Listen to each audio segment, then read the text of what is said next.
Ils m'ont dit « ce n'est plus chez toi ».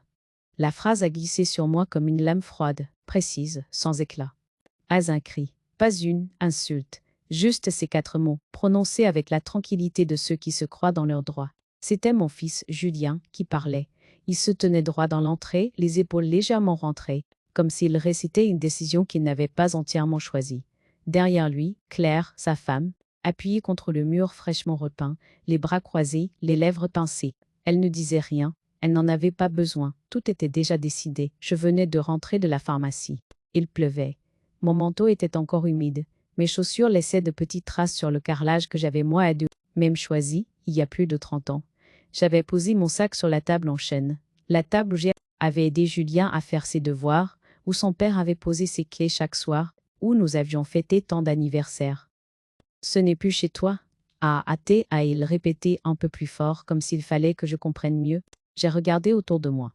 La maison était là. Les murs crème, l'escalier en bois qui craquait à la 3e marche, la fenêtre du salon donnant sur le jardin. Mon jardin, le tilleul que j'avais planté le jour de la naissance de Julien. Rien n'avait changé et pourtant tout était différent. Comment ça, plus chez moi? Aïe, je murmurai. Ma voix ne tremblait pas encore. Elle flottait, suspendue comme si elle cherchait un point d'appui. Claire a alors parlé. Sa voix était douce, presque compatissante, ce qui la rendait plus cruelle encore. Maman, il faut être raisonnable. À ton âge, tout ça devient lourd. Tu oublies des choses, on s'inquiète. Je me suis sentie rapetissée, pas d'un coup. Lentement, comme quand on enlève une chaise sans bruit derrière vous. On a fait les démarches, a ajouté Julien, pour simplifier. Le mot est tombé comme une justification universelle. On simplifie toujours quand on enlève quelque chose à quelqu'un d'autre. Je n'ai pas répondu tout de suite. J'ai enlevé mon manteau lentement, trop lentement peut-être. Mes gestes étaient précis, presque mécaniques. À l'intérieur, quelque chose se fissurait, mais je refusais de le montrer. Quelle démarche? Et ai-je demandé. Ils ont échangé un regard. Rapide, complice. Ce genre de regard qu'on ne partage qu'après avoir parlé longtemps dans le dos de quelqu'un. Claire a soupiré. On t'expliquera. Mais ce qui compte, c'est que tu ne peux plus rester ici comme avant. Comme avant. Comme si j'avais été une invitée dans ma propre maison. Comme si 40 années de vie pouvaient se résumer à une situation antérieure. Je me suis assise. Sur ma chaise, celle du bout de la table, légèrement usée sur le dossier. Mes jambes tremblaient à peine, mais je le sentais. Une chaleur étrange montait dans ma poitrine, mélange de honte, de colère, d'incompréhension. Vous me mettez dehors. Et ai-je fini par dire, Julien a baissé les yeux. Ce n'est pas ce que j'ai dit, mais c'était exactement cela. Je me suis revue un instant plus jeune. Julien enfant courant dans le couloir. Son père penché sur des plans de travaux. Moi, debout à cette même place, tenant les comptes, organisant, prévoyant. J'avais tenu cette maison debout quand tout menaçait de s'effondrer. Et voilà qu'on me parlait comme à une étrangère. Claire a posé une main sur l'épaule de Julien. On fait ça pour ton bien? A-A-A-D-L dit. Pour mon bien. À cet instant précis, quelque chose s'est déplacé en moi. Pas une explosion. Pas une révolte spectaculaire. Non. Un déclic silencieux. Une certitude froide.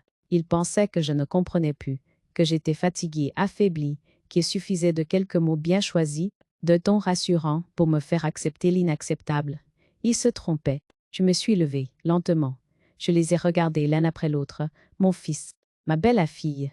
2 visages que je connaissais par cœur et qui me semblaient soudain étrangers. Très bien, et ai-je dit calmement, expliquez à moi. Ils ont cru à ce moment-là qu'ils avaient gagné. Ils ont cru que mon silence était une reddition. Ils n'ont pas vu que je venais, pour la première fois depuis longtemps, d'ouvrir les yeux. Avant que cette phrase « ce n'est plus chez toi » ne vienne tout fissurer, il y a eu une vie entière, une vraie, dense patiente, une vie faite de gestes répétés, de renoncements discrets, d'espoir que l'on range dans des tiroirs pour plus tard. J'avais 22 ans quand j'ai rencontré Paul. C'était un été chaud, trop lumineux presque. Il travaillait déjà et parlait peu, mais il écoutait vraiment. À l'époque, je croyais que l'amour, c'était cela, quelqu'un qui vous laisse de la place pour exister. Nous avons construit notre foyer sans bruit, sans faste, avec une obstination tranquille. Une cuisine avant le salon, un jardin avant les vacances, la sécurité avant le plaisir. La maison est arrivée plus tard, pas un coup de cœur, non, un calcul, un pari sur l'avenir. Les murs étaient nus, le sol froid. J'y ai vu tout de suite les dimanches, les rires d'enfants, les silences aussi. J'avais cette capacité, je la reconnais aujourd'hui, à imaginer la durée, à penser en décennies, pas en saisons. Julien est né un matin d'automne. J'ai compris ce jour-là que ma vie ne m'appartenait plus tout à fait. J'ai quitté mon travail quelques années plus tard. Officiellement, c'était provisoire. En réalité, c'était définitif. On ne revient jamais vraiment de ce choix. On s'efface doucement, on devient le décor solide sur lequel les autres s'appuient. J'ai tout organisé autour d'eux, les horaires, les repas, les rendez-vous. J'étais celle qui anticipait, celle qui se souvenait, celle qui réparait avant que ça ne casse. Quand Paul rentrait tard, je réchauffais sans poser de questions. Quand Julien grandissait, je faisais semblant de ne pas voir ses silences. Je croyais protéger l'harmonie. Les années ont passé sans bruit. Paul est tombé malade. Longtemps, j'ai appris la patience autrement. Les nuits coupées, les inquiétudes qui s'installent. Puis sa mort trop rapide après tout ce temps à lutter. Je me souviens surtout du silence après. Un silence lourd et inhabité. J'ai tenu, pour Julien, pour ne pas ajouter une rupture de plus. C'est à ce moment, là que Claire est entrée dans nos vies. Elle était vive, décidée, pleine d'assurance. Elle parlait de projets, d'efficacité, de ce qu'il faudrait faire. Je me suis dit que Julien avait besoin de cela, de quelqu'un qui avance sans trop regarder derrière. Au début, j'ai essayé de trouver ma place, d'être utile sans être envahissante, présente sans être pesante. Je gardais les enfants quand ils arrivaient, je préparais les repas. Je m'effaçais quand il le fallait. C'était devenu un réflexe. La maison, elle restait mon point d'ancrage. Chaque pièce portait une couche de mémoire. La marque d'un meuble déplacé, une fissure réparée, une peinture refaite un été trop chaud. Je connaissais les bruits, les courants d'air, les heures où la lumière tombe juste. Cette maison, je n'habitais pas seulement, elle m'avait façonné. Je pensais naïvement peut-être que cela comptait, que les années laissaient une trace indélébile, que l'on ne pouvait pas effacer quelqu'un qui avait tant donné sans que cela se voie. Mais le bonheur, je le comprends aujourd'hui, sus quand on le confond avec la stabilité. Petit à petit, j'ai senti que ma présence devenait un paramètre à gérer. Une variable, pas son pilier. On ne me demandait plus mon avis, on m'informait, on décidait pour moi en pensant bien faire.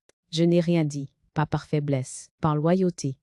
Par cette vieille croyance selon laquelle l'amour consiste à ne pas déranger. Je regardais Julia, adulte, sûre de lui, et je me disais que tout cela avait un sens, que les sacrifices finissent toujours par être compris. Je me trompais, sans le savoir. Pendant que je continuais à tenir cette vie comme on tient une maison par grand vent, quelque chose se préparait derrière mon dos. Lentement, méthodiquement. Et moi, je vivais encore dans l'idée que le passé protège, que l'histoire commune empêche l'injustice. Je ne savais pas encore que ce que j'appelais ma vie d'avant était déjà en train de se refermer sur moi, comme une porte dont on change la serrure en silence. Les premières humiliations n'ont pas été brutales. Elles n'arrivent jamais ainsi. Elles s'installent par touches, presque polies, comme si l'on testait votre seuil de tolérance avant d'aller plus loin. Au début, c'était des détails, des silences là où il y avait autrefois des questions, des décisions prises sans me consulter, puis annoncées comme des évidences. On a pensé que ce serait plus simple, disait Claire, avec ce ton calme qui ne laisse aucune place à la discussion. Simplifier encore. Toujours ce mot comme une couverture posée sur un renoncement. Je me souviens d'un dîner précis. J'avais préparé un plat que Julien aimait enfant, par habitude plus que par nostalgie. La table était dressée sans excès. Claire a goûté puis a reposé sa fourchette. C'est un peu lourd, non? À notre âge, on mange plus léger. À notre âge. Elle parlait pour moi et décidait de ce que mon âge autorisait ou non.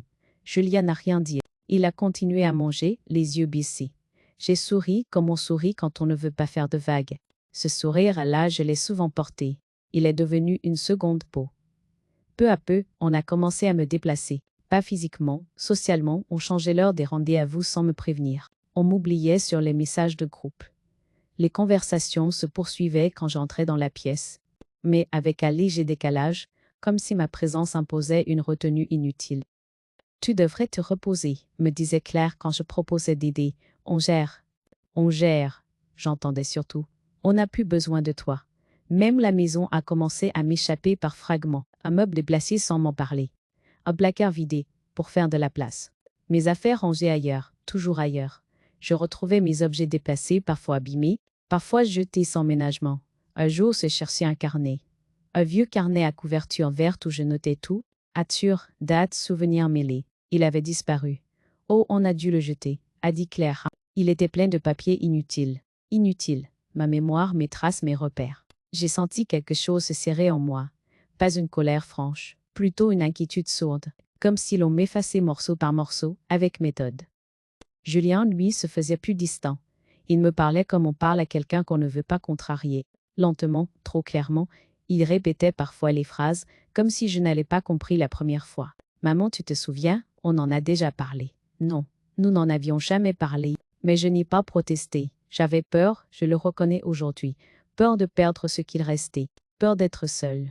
Peur de confirmer, par une opposition trop nette, l'image qu'il semblait déjà se faire de moi. Celle d'une femme âgée, dépassée, incapable de s'adapter. Alors je me suis tue. Je notais mentalement les dates, les phrases, les gestes. Je faisais semblant d'oublier, mais je retenais tout. C'était une habitude ancienne. Quand on a vécu longtemps en tenant une famille debout, on apprend à observer sans bruit. Il y avait aussi les regards, ceux que Claire me lançait quand Julien quittait la pièce.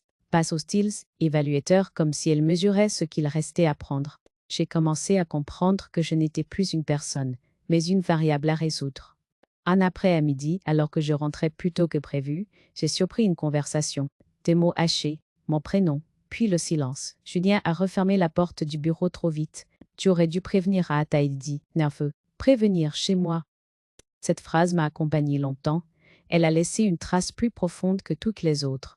Ce jour-là, j'ai ressenti pour la première fois cette impression étrange, celle d'être tolérée plus qu'acceptée. Je me suis regardée dans le miroir ce soir-là.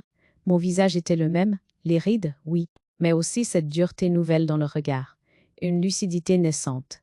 Je commençais à comprendre que ces petites humiliations n'étaient pas des maladresses. Elles formaient un chemin. Et moi, sans encore le savoir, j'étais en train d'arriver au bout. La vérité ne s'est pas révélée d'un coup. Elle s'est imposée comme une évidence brutale. Un matin banal, à une heure où l'on ne s'attend plus à rien. Je cherchais un document précis, une vieille habitude. Quand quelque chose me dérangeait sans que je sache pourquoi, je revenais au papier.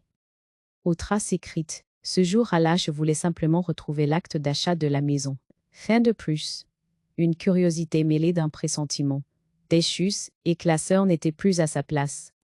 Je me souviens de ce moment avec une précision presque douloureuse. Le silence de la pièce. Le tic-tac de l'horloge.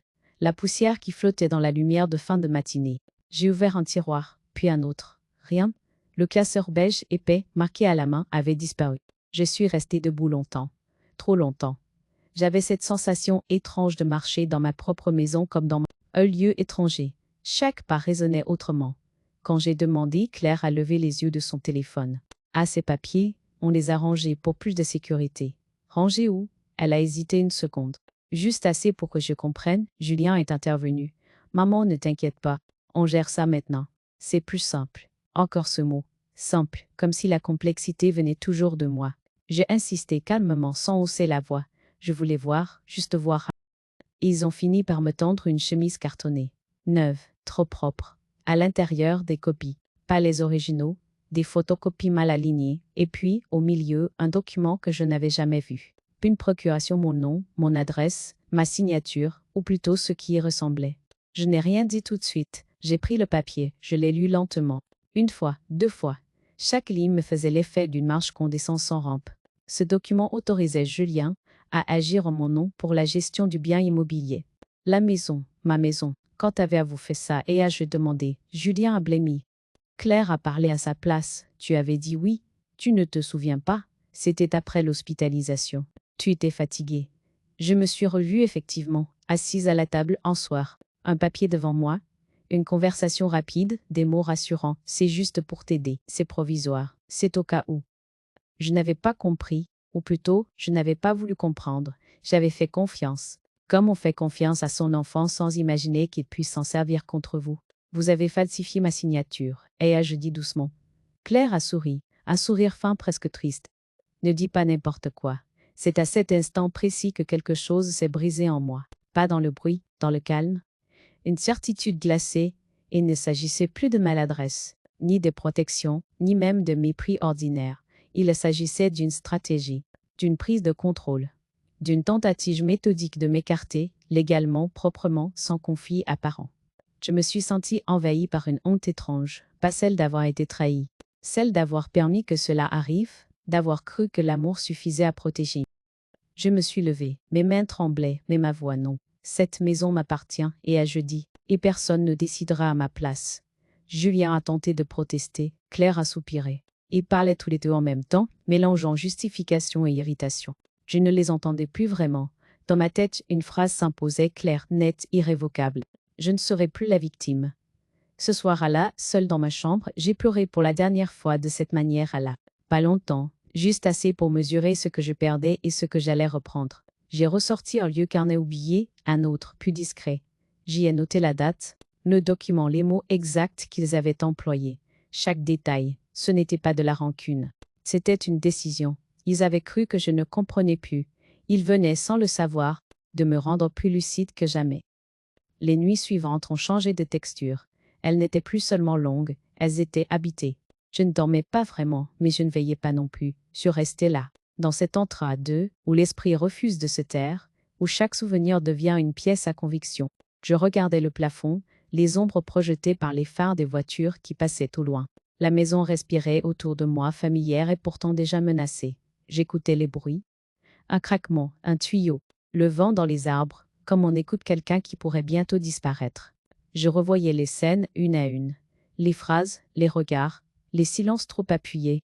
Tout prenait soudain un sens nouveau. Ce que j'avais pris pour de la maladresse était une préparation. Ce que j'avais appelé de la protection était une mise sous contrôle. La pensée la plus douloureuse n'était pas la perte possible de la maison, c'était celle-ci. Il me croit incapable. Incapable de comprendre, incapable de décider, incapable de me défendre. Cette idée m'a d'abord écrasée. Puis elle a réveillé quelque chose d'ancien en moi, une fierté que j'avais mise de côté trop longtemps. Je me suis levée une nuit et j'ai prié, pas comme on prie pour demander un miracle, comme on parle à soi, à même quand on n'a plus personne à qui mentir. J'ai demandé de la clarté, du courage aussi, pas pour punir mais pour tenir.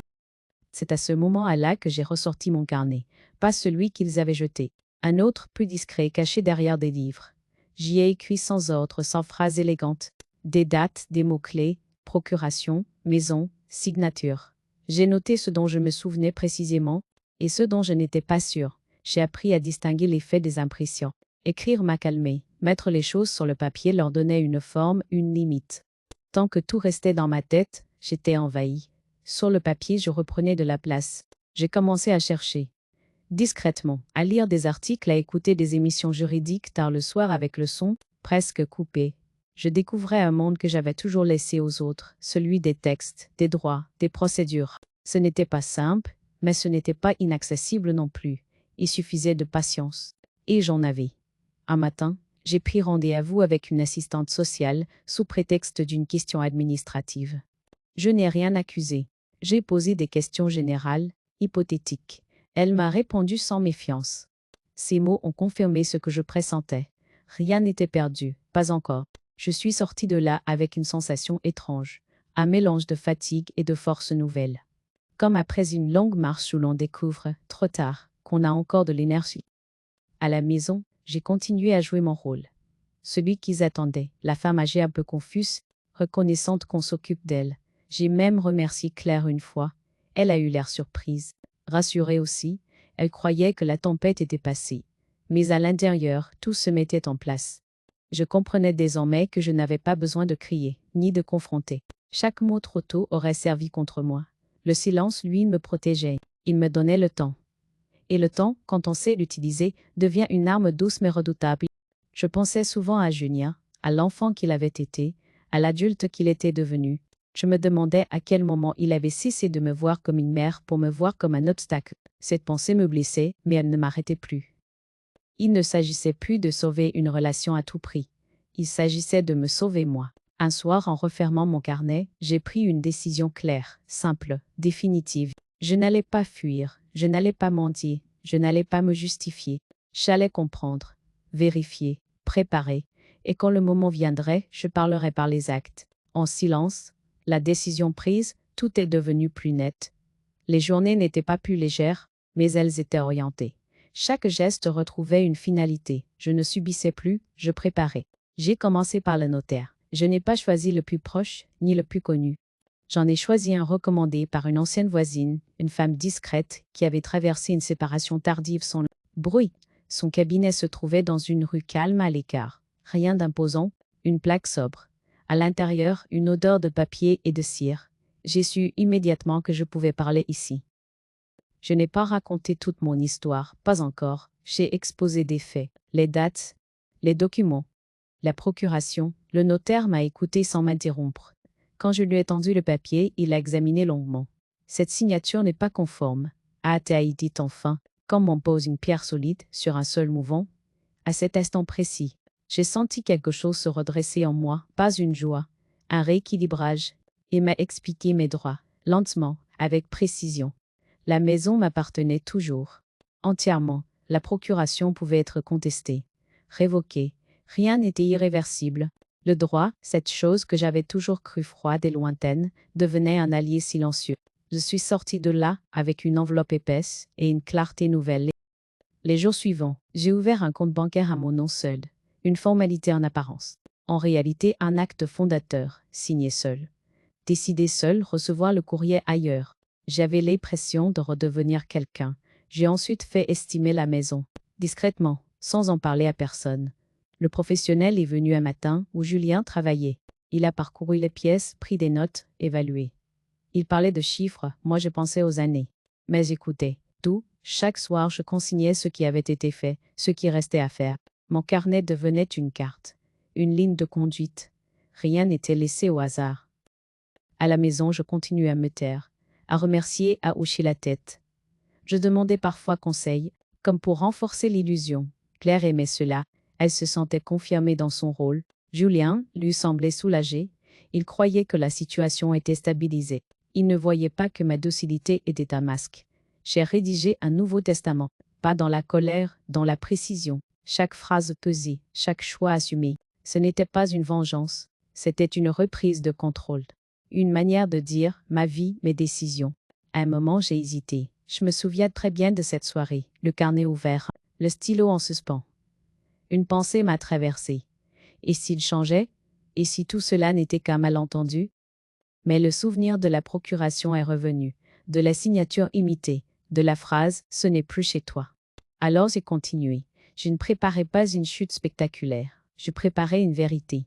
Et la vérité, quand elle s'appuie sur le droit, finit toujours par trouver sa place. Je savais que le moment viendrait où ils découvriraient que la maison n'avait jamais cessé d'être la mienne, que leur certitude reposait sur du sable. Ce jour-là, je ne dirais rien. Je laisserais parler les actes, et ce silence-là serait irréversible.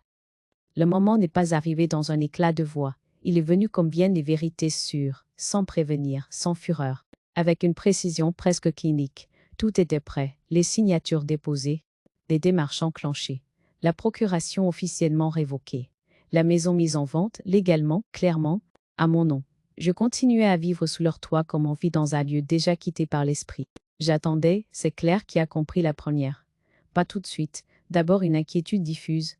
Quelque chose qui ne collait pas, des courriers qu'elle ne voyait plus passer, des réponses qui tardaient, des silences administratifs inhabituels. Un matin, elle est entrée dans la cuisine, pâle. « Tu as vu le courrier d'hier ?» Je buvais mon café, lentement, je n'ai pas regardé. « Quel courrier ?» Julien est arrivé à son tour. Son visage était fermé. Il tenait une enveloppe à la main. Je reconnaissais le papier, la typographie sobre, celle du notaire. Maman a-t-elle y commencé? Je l'ai regardé alors. Pour la première fois depuis longtemps, vraiment regardé, il n'était plus sûr, plus dans la position de celui qui explique. Il était inquiet. La maison a-t-elle dit, il y a une erreur. Il parlait comme on parle quand on espère encore que tout va s'arranger sans avoir à nommer les choses. Claire a pris la parole plus sèche. On vient d'apprendre qu'elle est en vente. Je me suis levée, pas brusquement, je posai ma tasse. Mes mains ne tremblaient pas. À l'intérieur, quelque chose s'était figé depuis longtemps déjà. Il n'y a pas d'erreur, et à jeudi. Elle m'appartient. Elle l'a toujours été. Le silence qui a suivi a été dense. Julien m'a regardé comme s'il me voyait pour la première fois. Pas comme une mère, comme une inconnue capable de décider. Tu n'avais pas le droit, a dit Claire, la voix trop haute. On avait prévu, elle s'est arrêtée. Le mot prévu est resté suspendu. Prévu quoi? Ma disparition douce? Mon effacement légal? Julien a baissé la tête. Le notaire dit que la procuration n'était pas valable. A-t-il murmuré, que la signature il n'a pas fini sa phrase. Je n'ai pas répondu, je n'ai pas accusé, je n'ai pas rappelé les humiliations, ni la serrure changée, ni les mots prononcés trop vite. Tout cela était inutile désormais. Claire, elle s'est mise en colère, vraiment. Les reproches ont jailli, désordonnés. L'ingratitude, L'égoïsme. La trahison inversée. Bien sûr. Elle parlait vite, comme pour reprendre le contrôle par la voix. Julien oscillait, entre elle et moi. Entre la peur et la culpabilité, je les regardais, de loin, comme on observe une scène qu'on a déjà quittée. Vous pensiez que je ne comprendrais pas, et je dis enfin. Vous pensiez que je laisserais faire. Ma voix était calme, c'est cela qui les a déstabilisés le plus. Ce n'était pas contre toi, a dit Julien, presque suppliant. On voulait juste sécuriser les choses. Sécuriser, encore je me suis rassise, lentement. La maison sera vendue, et à jeudi. Et je partirai, Claire a protesté. Julien a tenté de négocier. Des promesses sont apparues. Des regrets tardifs. Des mots qu'on sort quand tout est déjà perdu. Je n'ai rien ajouté. Le piège ne s'était pas refermé par la ruse. Il s'était refermé par la loi, par le temps, par leur propre certitude que je n'étais plus capable. Ils venaient de découvrir que le silence n'est pas une absence, c'est parfois une stratégie. Après cette matinée, plus rien n'a tenu comme avant. La maison était la même, mais l'air avait changé. Il était devenu instable, chargé de mots non dits, de reproches, qui cherchaient une bouche où tomber. Claire a cessé de me parler, pas par dignité, par calcul. Elle passait devant moi sans me voir, claquait les portes, parlait plus fort au téléphone, comme pour marquer un territoire qui lui échappait déjà. Elle appelait sa mère, ses amis, parfois même des inconnus, racontant une version de l'histoire où j'étais devenue subitement manipulatrice, ingrate, dangereuse. Je reconnaissais certains mots, déséquilibrés, influencés, injustes, les mêmes qu'on utilise toujours quand une femme âgée reprend la main. Julien, lui, se fragmentait. Un jour, il m'évitait. Le lendemain, il tentait une conversation maladroite, pleine de regrets confus. Il voulait comprendre sans affronter, réparer, sans reconnaître. Il oscillait entre deux fidélités impossibles. Tu aurais pu nous prévenir, m'a Saïd dit un soir. Je n'ai pas répondu. Prévenir de quoi? D'une décision qui m'appartenait. J'ai compris à ce moment-là que dans son esprit, je n'étais plus une source légitime d'initiative. J'étais devenu un facteur de perturbation. La famille s'est rapidement alignée. Chacun a choisi un camp. Les messages se sont faits plus rares, puis plus durs. On m'y reprochait d'avoir tout gâché, de briser l'unité, comme si cette unité n'avait pas été bâtie sur mon silence. Un dimanche, Claire a explosé, devant tout le monde, des phrases lancées comme des pierres, des accusations grossières. Elle a parlé de sacrifices, les siens, de fatigue, de ce que je leur faisais subir. Je les regardais sans haine, sans triomphe non plus. J'ai vu derrière sa colère la peur, celle de perdre ce qu'elle croyait acquis, celle d'être démasquée. Julien n'a rien dit. Il s'est contenté de regarder ses mains. À partir de là, tout s'est accéléré. Les disputes se sont multipliées, les alliances ont changé. Ceux qui soutenaient Claire se sont mis à douter, les versions ne coïncidaient plus. Les mensonges, une fois sortis, avaient du mal à rester cohérents. Je n'étais plus au centre, et c'était nouveau. On parlait de moi en mon absence. On m'analysait, on me jugeait, mais je n'étais plus l'objet passif de leurs décisions. J'étais devenu le révélateur de leurs failles. Un soir, j'ai surpris Julien en larmes. Pas pour moi, pour lui, pour ce qu'il avait laissé faire, il n'est pas venu me parler. Il n'en avait pas encore la force. Je préparais mon départ. Je triais mes affaires lentement, pas par nostalgie, par respect. Chaque objet retrouvé était un fragment de vie que je replaçais correctement avant de le quitter. Je n'avais plus besoin de cette maison pour savoir qui j'étais. Quand les visites pour la vente ont commencé, Claire a cessé de faire semblant. Elle me regardait avec une hostilité nue, comme si j'avais brisé un contrat invisible. Mais ce contrat n'avait jamais été signé par moi. Je les observais désormais comme on observe une tempête depuis un abri sûr. J'étais déjà ailleurs, intérieurement. Le chaos qu'ils vivaient ne me traversait plus. La famille se désagrégeait sous le poids de ce qu'elle avait voulu cacher. Les reproches s'échangeaient. Les responsabilités se fuyaient. Chacun cherchait un coupable qui ne soit pas lui-même, et moi je regardais cela avec une étrange lucidité. Je ne ressentais ni victoire, ni vengeance, seulement une forme de calme, celui qu'on éprouve quand la vérité, enfin, cesse d'être portée seule. Je savais que la suite ne se jouerait plus ici. La maison était encore debout, mais elle n'était déjà plus le centre de ma vie. Je suis parti un matin clair sans cérémonie. La maison était presque vide. Les murs résonnaient légèrement, comme s'ils retenaient encore l'écho de ce qui avait été dit, de ce qui avait été tu. J'ai fermé la porte une dernière fois sans me retourner. Il y a des adieux qu'on ne regarde pas en face pour qu'ils restent supportables. Le nouvel appartement se trouvait près de la mer, pas grand, pas spectaculaire, mais lumineux. Le genre d'endroit où l'on respire autrement dès qu'on entre. La première nuit, J'ai laissé la fenêtre entr'ouverte. J'entendais le vent, parfois une voiture lointaine, surtout ce bruit régulier, presque maternel, des vagues. Je n'avais jamais dormi aussi profondément depuis des années. Les premiers jours, je n'ai rien fait. Vraiment rien. J'ai bu du café lentement sans surveiller l'heure. J'ai marché sans but précis. J'ai appris le rythme du quartier, les heures où la boulangerie est la plus calme, celles où la lumière tombe bien sur la promenade. Personne ne me connaissait. Personne ne me demandait d'être utile, discrète, accommodante. J'étais simplement là. Cette sensation, je l'avais oubliée. J'ai commencé à parler avec des inconnus, de petites conversations, des banalités, une voisine qui promenait son chien, un homme qui lisait chaque matin au même banc. Rien d'important, et pourtant tout était nouveau. On m'y parlait sans présupposés, sans histoire à gérer. Parfois le passé revenait, pas en tempête, en vague douce, une odeur de bois ciré, une phrase, le souvenir d'un rire d'enfant. Je l'ai laissé passer, il ne m'écrasait plus, il faisait partie de moi sans me définir entièrement. J'ai pensé au pardon, souvent, pas comme une obligation morale, comme une possibilité lointaine. Pardonner, ce n'est pas excuser, ce n'est pas oublier, c'est refuser de rester prisonnière de ce qui a été fait. Je n'y étais pas encore tout à fait, mais je savais que je n'en étais plus loin. Julien m'a appelé une fois, une seule. Sa voix était hésitante, il parlait de banalité, du travail, du temps, et n'a pas su trouver les mots pour dire ce qui comptait vraiment. Je ne l'ai pas aidé. Chacun doit faire ce chemin seul. Claire, elle, n'a jamais appelé. Je me suis inscrite à un atelier d'écriture, par curiosité, par nécessité aussi. Mettre des mots sur ce que j'avais vécu me permettait de le regarder sans trembler. J'y ai rencontré d'autres femmes, différentes, mais semblables dans cette découverte tardive d'une liberté possible. Les semaines ont passé, mon corps s'est détendu, mes gestes ont changé. J'avais moins peur, moins besoin de justifier mes choix. J'avais repris quelque chose d'essentiel, le droit de décider pour moi à même. Un soir, assise face à la mer, j'ai compris que je n'étais plus en fuite. J'étais arrivée, pas à un endroit précis, mais à une forme de paix. La vie ne m'avait pas rendu ce qu'elle m'avait pris. Elle m'avait offert autre chose. Une lucidité douce, une solitude choisie, une dignité intacte. Je savais que la dernière page n'était pas encore écrite, mais elle le serait à ma façon. Il m'arrive encore de penser à cette maison.